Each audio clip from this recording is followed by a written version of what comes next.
Assalamualaikum warahmatullahi wabarakatuh. Apa kabar Anda semua? Semoga kita selalu diberikan kesehatan oleh Allah Subhanahu wa taala. Amin ya rabbal alamin.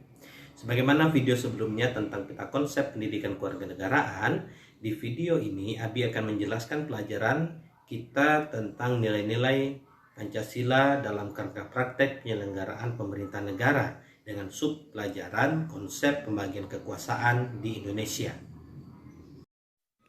Ayo belajar. Jika kita amati secara seksama, mengapa perlu adanya konsep pemisahan atau pembagian kekuasaan? Ternyata bertujuan agar terjadi kontrol dan keseimbangan di antara lembaga pemegang kekuasaan. Sehingga kekuasaan legislatif, eksekutif maupun yudikatif tidak dipegang oleh satu orang saja. Istilah pemisahan kekuasaan atau separation of power dan pembagian kekuasaan atau division of power merupakan dua istilah yang memiliki pengertian berbeda satu sama yang lainnya. Gunardi dan Ibrahim menyatakan bahwa pemisahan kekuasaan berarti kekuasaan negara itu terpisah-pisah dalam beberapa bagian, baik mengenai organ maupun fungsinya, berdiri sendiri tanpa memerlukan koordinasi dan kerjasama. Setiap lembaga menjalankan fungsinya masing-masing. Contohnya, negara yang menganut mekanisme pemisahan kekuasaan adalah Amerika Serikat. Sedangkan dalam mekanisme pembagian kekuasaan negara itu memang dibagi-bagi dalam beberapa bagian, seperti legislatif, eksekutif, dan yudikatif, dan dimungkinkan ada koordinasi atau kerjasama. Mekanisme pembagian ini banyak sekali dilakukan oleh banyak negara di dunia, termasuk Indonesia. Adapun mekanisme pembagian kekuasaan di Indonesia diatur sepenuhnya dalam Undang-Undang Dasar 1945. Penerapan pembagian kekuasaan di Indonesia terdiri atas dua bagian, yaitu pembagian kekuasaan secara horizontal dan pembagian kekuasaan secara vertikal. A. Pembagian kekuasaan secara horizontal. Pembagian kekuasaan secara horizontal yaitu pembagian kekuasaan menurut fungsi lembaga-lembaga tertentu, legislatif, yudikatif, dan eksekutif. Berdasarkan Undang-Undang Dasar 1945, secara horizontal pembagian kekuasaan negara dilakukan pada tingkat pemerintahan pusat dan pemerintahan daerah.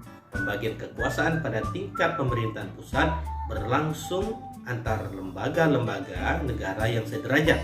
Pembagian kekuasaan pada tingkat pemerintah pusat mengalami pergeseran setelah terjadinya perubahan Undang-Undang Dasar 1945.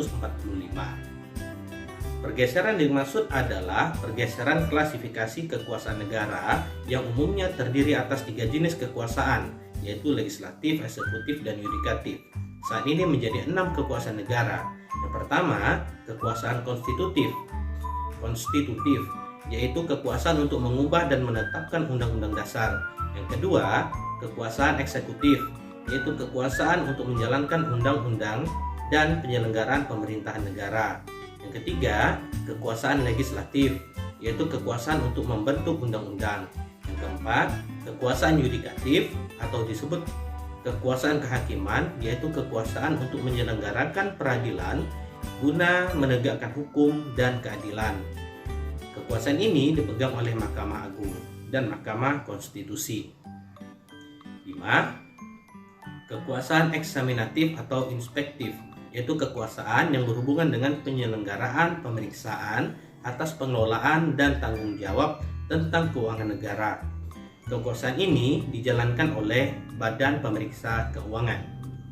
Yang keenam, kekuasaan moneter, yaitu kekuasaan untuk menetapkan dan melaksanakan kebijakan moneter, mengatur dan menjaga kelancaran sistem pembayaran, serta memelihara kestabilan nilai rupiah.